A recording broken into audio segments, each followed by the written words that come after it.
There's this moment, and you've probably had it, where you're lying awake at midnight, replaying a conversation that ended hours ago, asking yourself one question you can't quite shake.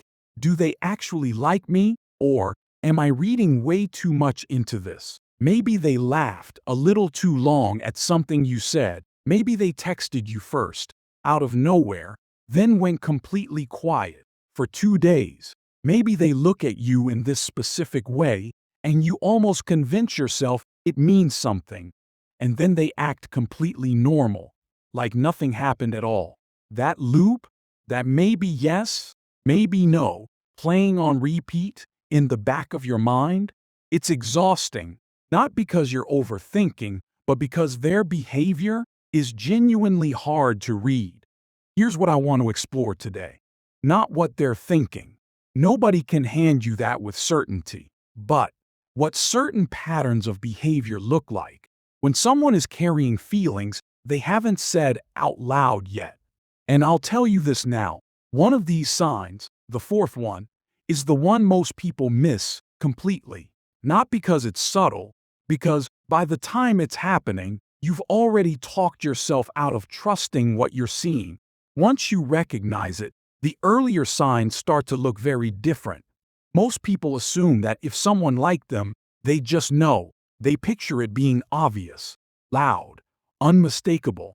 But that's almost never how it actually works. Liking someone, really liking them, often makes people behave in ways that look contradictory from the outside. They pull back when they want to move closer. They go quiet when they have the most to say. They act casual, precisely because they're anything but. So, if you've been sitting with that confusing, borderline maddening question of what is actually going on with this person, you're not imagining things. Sometimes the answer isn't in what someone says. It's buried in the small things. The things they probably don't even realize they're doing. Let's start with the first one. Sign number one, they remember things you never expected them to remember.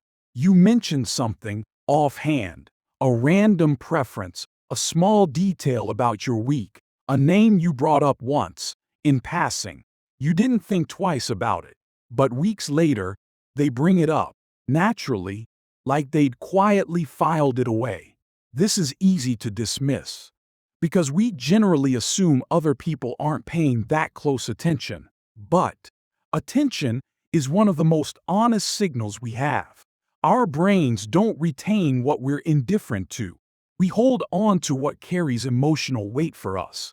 When someone recalls a detail most people would have filtered out, how that thing at work turned out, that you don't like a particular food, a minor thing you mentioned once, it often means they were genuinely focused on you in that moment.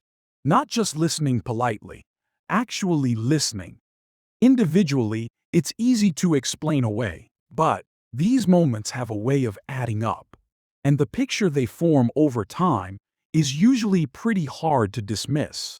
The next sign is one that gets misread more than almost any other, because it's easy to explain it away as personality, or habit, or coincidence, until you notice it's only happening around you. Sign number two, their body language changes specifically around you. This isn't a dramatic movie moment. It's quieter than that. It's the way they turn towards you when you're in a group almost without realizing it. The way they lean in when you're talking, just slightly, just enough. The eye contact that holds a second or two longer than the conversation requires.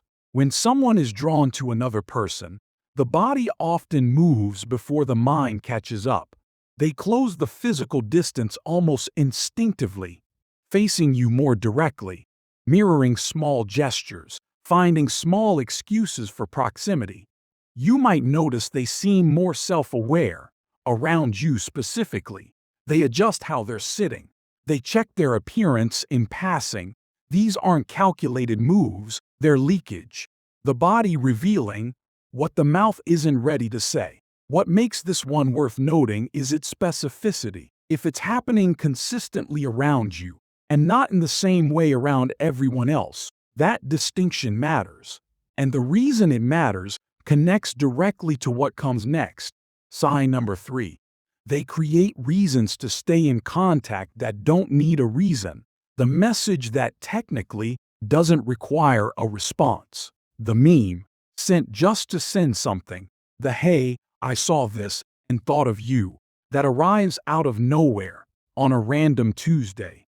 These moments look low stakes on the surface, but what they actually reveal is that someone is thinking about you when you're not around, and they're finding ways to bridge that distance without having to be direct about why.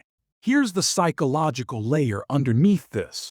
When someone has feelings they're not ready to name yet, they still feel the pull toward closeness. Low-risk contact is how they answer that pull without having to be vulnerable. It keeps the connection alive. It says, "I'm thinking about you," without requiring them to actually say it. It's a way of staying near someone while maintaining plausible deniability, even to themselves. If this is happening regularly, it's not random. Habits like that don't form around people we're indifferent to. Sign number 4. They react to your interactions with others more than you'd expect. This is the one I mentioned at the start. The one most people miss, not because it's invisible, but because by the time they're seeing it, they've already convinced themselves they're imagining things. You mention someone you've been spending time with, and something shifts, just slightly. They get a little quieter, or they ask a follow-up question that sounds casual, but wasn't casual at all. You post something, and they've seen it almost immediately. They notice when someone else comments on something you said in a way that has nothing to do with them. What's happening beneath the surface is this: people who are developing genuine feelings but haven't fully admitted those feelings even to themselves often start experiencing emotional responses they can't yet explain or control. They're not consciously jealous, they don't have the right to be, and they know it. But the reaction surfaces anyway. A pause, a question, a sudden attentiveness that wasn't there before. It's rarely loud, but it tends to be consistent. And it specifically appears around this one topic: you and other people.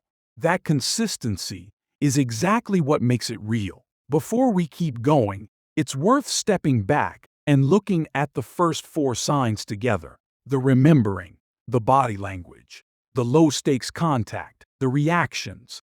Notice what they all have in common. None of them require courage. Every single one of them lets someone stay emotionally close while keeping their feelings at arm's length. They're all ways of caring, possibly a lot, while still maintaining enough distance to protect themselves if it doesn't go the way they hope. That pattern tells you something important. It suggests someone who feels something real, but who isn't ready to let themselves be fully known. Not yet. The next 3 signs are different. These are the ones where that careful distance starts to crack. Sign number 5. Alone with you. They become a different version of themselves. There are people who are perfectly comfortable around you in a group, but become noticeably different in a quieter, more private setting. Softer, more present. Like a volume that usually stays turned down, gets a little louder when it's just the two of you. Think about the last time you were alone with them. Did the conversation go somewhere it doesn't usually go in a group? Did they ask you something more personal than usual? Did the small talk fade faster, replaced by something that felt more like actual conversation? When feelings go deeper than casual friendship, private moments carry a different quality of attention. They might be more nervous or more relaxed, sometimes both, in the same conversation. What they're less likely to be is indifferent. The performance that works fine in a group setting, the easy confidence, the surface-level version of themselves, tends to slip when there's nowhere to hide behind the crowd. That shift between who they are in public and who they are with just you is often one of the most honest things someone can show you without realizing they're showing it. Sign number 6. They support you in ways that cross the line into personal. This one is understated, but it carries more weight than it first appears to. The difference between a good friend supporting you and someone with deeper feelings supporting you often comes down to quality of attention, not just presence. A close friend checks in. Someone who feels more than that checks in about the specific thing, the thing you mentioned briefly 3 weeks ago, that they had no reason to remember, that they tracked quietly and came back to.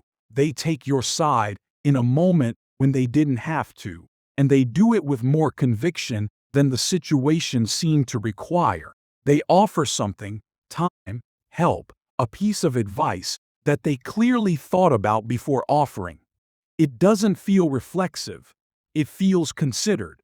What you're seeing when this happens is someone whose emotional investment in your life goes beyond the casual. People pay the kind of attention that costs them something only when the outcome actually matters to them. And when someone's attention has that quality, specific, consistent, slightly more than the situation required, it's rarely accidental. There's one more sign, and in some ways, it's the quietest one of all, which is exactly why it's the hardest to forget. Sign number 7. There are moments where they almost say something, and then they don't. You'll recognize this one when it happens, even if you can't name it in the moment. You're mid-conversation, and something shifts. There's a pause that's slightly heavier than silence usually is. They start a sentence and redirect, or they look at you in a way that clearly has something behind it, and then the moment passes, and they let it go. Sometimes it happens near the end of a call, when they seem like they want to extend it but aren't sure how. Sometimes it's a look that lasts half a second too long, followed by an abrupt change of subject. Sometimes it's them sitting with something they were clearly about to say, and then swallowing it. These moments happen for a specific reason. The feeling is real, but it's gotten ahead of the words. Whatever they're carrying is something they haven't found the language for yet, or haven't found the courage for yet, which is a different problem. They're not withholding from you deliberately. They're standing at the edge of something and not quite ready to step off. These pauses are small, but they stay with you. And the reason they stay with you is that, on some level, you already know what they were almost about to say. Here's what I want to leave you with. Any one of these signs, standing alone, has an innocent explanation. Memory is just thoughtfulness. Body language is habit. Extra texts are friendliness. But that's not really the question, is it? The question is whether several of these things are happening together, consistently, specifically around you.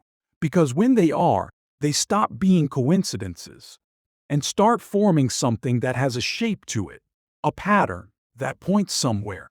What that pattern usually suggests is someone navigating real feelings carefully, quietly, in the way people do when they care about the outcome enough to be afraid of it. Go back to that moment I described at the start. Lying awake, replaying the conversation, asking yourself whether any of it meant something. Maybe the question isn't whether the signs are there. Maybe they've been there for a while now. And the real question is what you're going to do with what you've been seeing. Because the feelings people carry in silence rarely just disappear. They wait, patiently, for the moment someone finally finds the words or the courage for what's already been understood for a long time.